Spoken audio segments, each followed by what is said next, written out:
Hello there and happy Halloween. From the LMP Multimedia Studio, I am the floating, disembodied head of Schweigert, and this is the Huddle's post-game recap.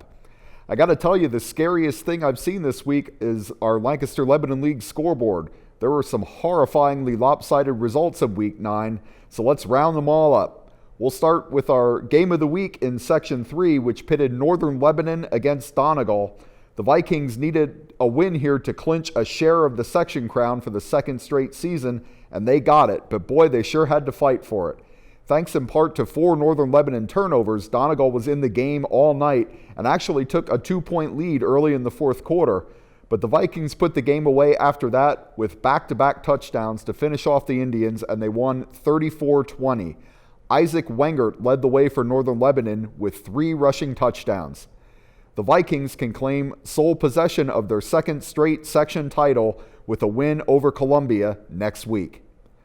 Northern Lebanon Donegal was one of the few competitive games we had this week. The others were pretty lopsided. Let's run through them in order, starting in Section 1, where for the 8th straight season, Wilson will have its name on the section crown. The Bulldogs wrapped up a share of the title with a 42-21 blowout of Penn Manor. It was Wilson's 56th straight victory in section play.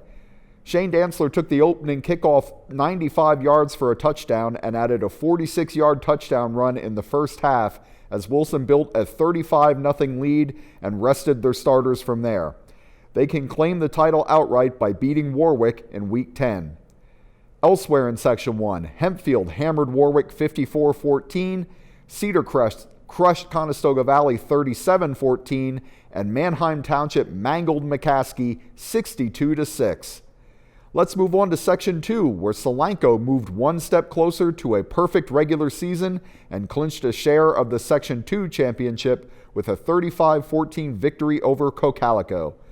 Quarterback Noah McCardell threw a 38-yard touchdown pass to Troy Miller and added a 96-yard touchdown run to lead the way for the Golden Mules, whose last section title came when they shared it with Elizabethtown back in 2007.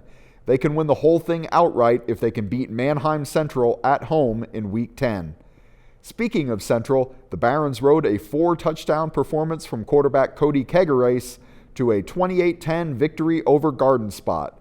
If they beat Solanco next week, the Barons will claim a share of the section championship. Elsewhere in Section 2, Lampeter Strasburg destroyed Lebanon 62-21, while Elizabethtown stunned Lancaster Catholic 16-10 to snap the Bears' 21-game losing streak. In the rest of the Section 3 games, it was Anvil-Cleona 35, Columbia 8, and Elko 48, Ephrata 7. The Mountaineers' losing streak has now reached 30 straight games. Finally, in the week's only non-league matchup, Peckway Valley held off Hamburg 27-21. PV needs to beat Anvil-Cleona in Week 10 to clinch the first winning season in program history. So that's all from here for Week 9. Thanks for joining me. Have a great Halloween weekend, everybody, and we'll see you next time.